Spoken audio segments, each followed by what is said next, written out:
mais um vídeo sobre o tema, tudo o que vocês precisam saber sobre seguros. Nós estamos com uma playlist aqui no canal, nós trouxemos Bernardo da Franqueira Corretora de Seguros, nosso parceiro quando o assunto é contratação de seguros, para esclarecer diversos temas sobre esse universo. Perguntas que vocês sempre fazem para a gente no particular, a gente compilou isso tudo e resolveu criar isso aqui para vocês acompanharem. Então, vamos ao tema de hoje. Pergunta que não quer calar. Nesse programa nós sempre falamos do carro seminovo. Ou o resto de rico, certo? Sim, senhor. Como é que está o mercado de contratação de seguros para esse carro mais velho, mais clássico? Tá bom.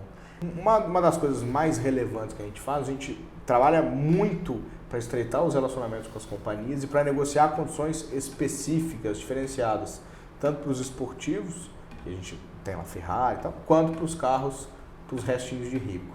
Então a gente tem essa semana, lá há pouco tempo, o seguro do 550 2009, a gente tem várias. Do nosso amigo que era lá do Carvídeo BR, foi dele, não foi? Foi dele o carro e ele vendeu para... Ele fez o seguro quando era dele e vendeu para um outro cliente nosso, também tem seguro. Então tem 130 2006, a gente tem um leque de carros um pouquinho mais antigos com seguro total.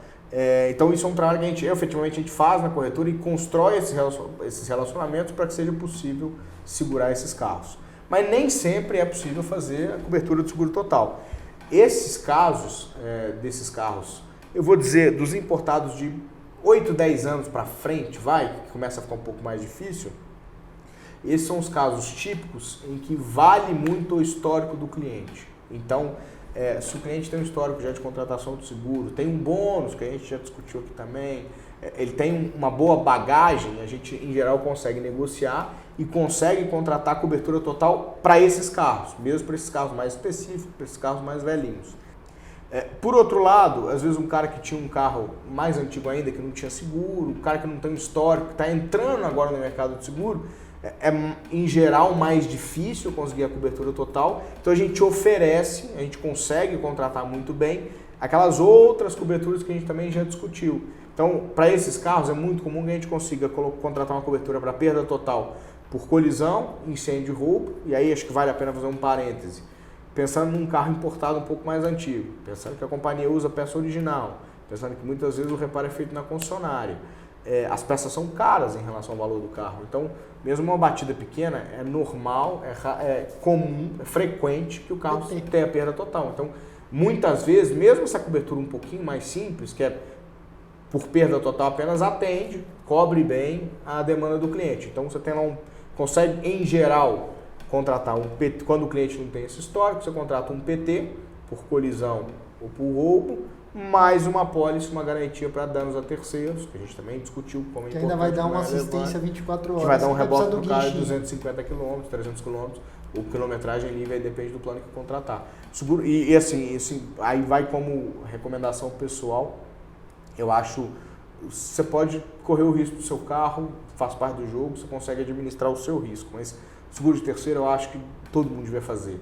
E uma cobertura de terceiro de R$200 mil, hoje vai te custar R$1.000 por ano, dividido em 200 mil reais para dano material, 200 mil reais para dano corporal, elas podem se acumular eventualmente, como a gente já discutiu também, mas um reboquezinho de 200, 300 km você vai pagar 950 mil reais por ano, dividido em 10 parcelas, a 10 parcelas de R$100 por mês. Não tem motivo, assim, respeitando obviamente a situação de cada um, a condição de cada um, mas não vejo motivo para não ter essa cobertura, assim, eu acho que muitas vezes vai ter muita gente que está vendo e fala, porra, mas eu não consegui seguro total para o meu carro, queria cobrir meu carro, o seu carro às vezes você se ajeita, na pior das hipóteses, bateu, você para ele na garagem lá e vê o que dá e resolve depois, mas o carro do terceiro, você pega uma belíssima Cayenne Turbo, daquela igual tá ali embaixo. Freio de tungstênio, aerofólio, primeira vez na história de um SUV que agora o aerofólio ele é adaptável, é chique, né? Enfim, se dá um total na traseira de um carro desse, você tem o seguro, bota a pólice lá e resolve por R$100 por mês. Eu acho que vale muito a pena. Não, concordo. E deixa eu te fazer uma pergunta nessa linha. Esse tipo de contratação de seguro, você acumula classe de bônus nesse caso e que eventualmente te permite progredir para um seguro total? Sim. Quando você contrata um seguro de qualquer natureza, seja ele só contra terceiros ou incêndio de roubo, você também acumula classe de bônus. que você pode posteriormente, quando você for contratar uma apólice total, aproveitá-la. Existe uma ressalva, existe um decréscimo na classe de bônus, porque imagina o seguinte, você contratou um seguro contra terceiros. Você não teve nenhuma ocorrência para dano a terceiro, mas você pode ter tido uma ocorrência para o seu carro, que não é capturada pela apólice de terceiro. Então, quando você pega uma cobertura, vamos dizer assim, menos completa para migrar para um seguro total, você tem um decréscimo do bônus. Via de regra, a cada renovação, você ganha uma classe de bônus. Quando você muda de um seguro contra terceiros para um seguro total, em vez de ganhar uma classe de bônus, você perde uma classe de bônus, mas você aproveita boa parte dela. Então, usando o exemplo lá do bônus, o cara que tem bônus 9, que iria para bônus 10, se ele fosse renovar na mesma modalidade, no seguro de terceiro, se ele tem bônus 9 no seguro de terceiro, quando ele for renovar para o seguro total, ele vai cair para o bônus 8, mas ainda assim ele vai ter um desconto respeitável. Então você consegue fazer isso. E vale também para colisão, por perda total por colisão e incêndio de roubo. Bom, já que a gente falou do restinho de rico, aquele importadinho que compensa em relação ao zero nacional, agora vamos falar da ponta do espectro que a gente ama, aquilo que faz a gente acordar de manhã. O sexo dos anjos. Esse é um abraço para o William, que adora esse termo. Mas a questão é a seguinte, até muito pouco tempo atrás, o pessoal que tinha uma Ferrari, uma Lamborghini, McLaren não era até pouco tempo atrás, vamos ser sinceros. Tinha. Ninguém tinha um F1 aqui, um Porschão agressivo tal. O pessoal era muito comum falar, não tenho seguro porque eu não consigo seguro.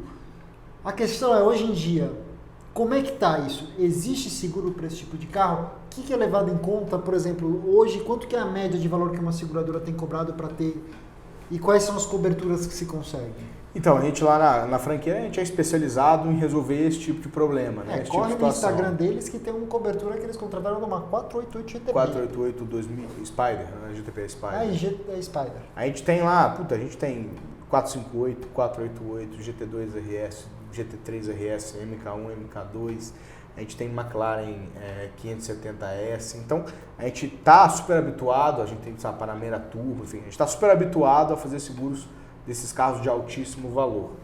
É perfeitamente possível contratar a cobertura para esses carros, a gente tem uma boa negociação, tem um bom trânsito com as seguradoras para que tenha aceitação.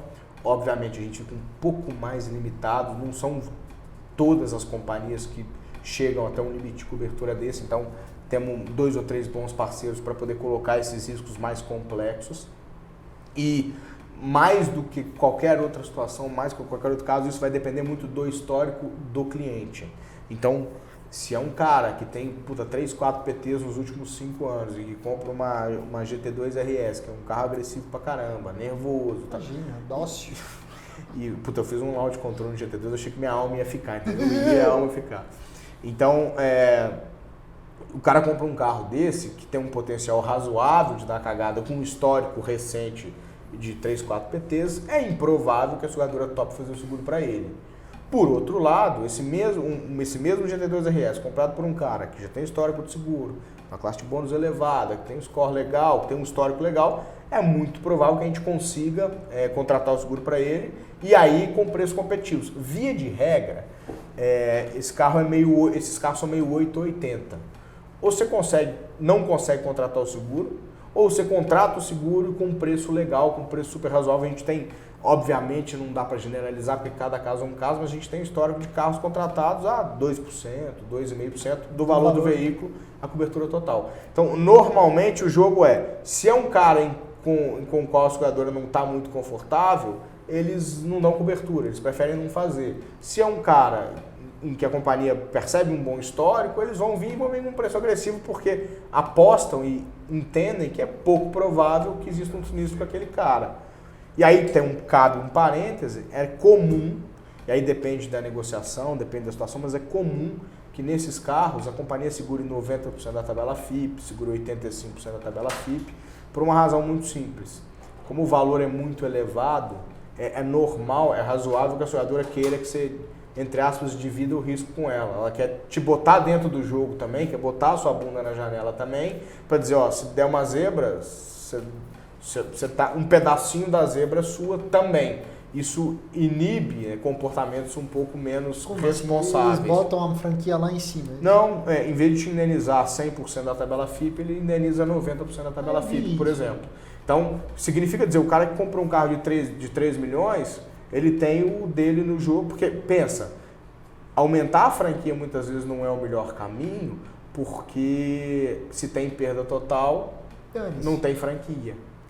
Então, o mecanismo que a companhia tem de colocar o cliente no jogo junto, muitas vezes é contratar um fator da FIP um pouquinho menor. Ressalvas feitas, por exemplo, carro 0 km, em que tem lá a nota fiscal comprovando que os carros, por exemplo, os Porsche, em geral tem a FIP mais baixa, porque você vai colocando os equipamentos e tal, a FIP é mais baixa do que o valor real do carro. Então, os caras vão botar o IPVA em cima do valor do condomínio de novo. Então, muda para Florianópolis. Então, não pode, é fraude. Então, a não ser que você tenha uma empresa lá constituída. Aí tudo bem, tá tudo em casa.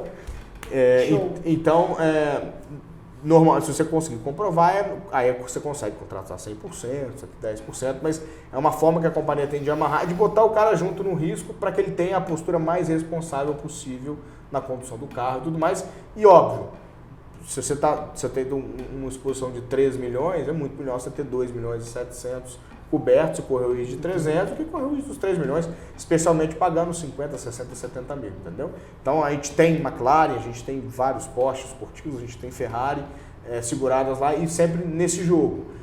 Primeiro, avaliando quem é o cara, qual que é o histórico do cara, qual que é o background que ele tem, qual que é a bagagem que ele tem de seguro. Se for um risco legal, a gente consegue negociar, consegue aprovar, com taxas muito competitivas e dependendo da circunstância, alguma concessão, tipo 90% da tabela FIP, muitas vezes a gente consegue 100%, aí depende de caso a caso, vai cada negociação, mas isso já é um ponto pacífico, assim. É possível fazer e é possível fazer num custo razoável. Bacana. Galera, esse foi mais um conteúdo dessa série, tudo o que vocês precisam saber sobre seguro, com os nossos amigos da Franqueira Corretora de Seguros. Trouxemos Bernardo da Terra do Pão de Queijo para cá, para justamente abordar esse tema. A gente sabe que o tema é complexo, que ele é extenso e vocês devem ter ficado com algumas dúvidas. A gente quer saber quais são elas. Deixa-as aqui nos comentários. E bom, se vocês nos conheceram agora, não se esqueçam de se inscrever, ativem a notificação no sininho, deixem um like. Isso ajuda o canal a crescer e vocês a não perder tudo de novo que a gente faz por aqui sempre. E nesta tela final, vocês podem ver mais vídeos dessa série de conteúdo sobre seguros.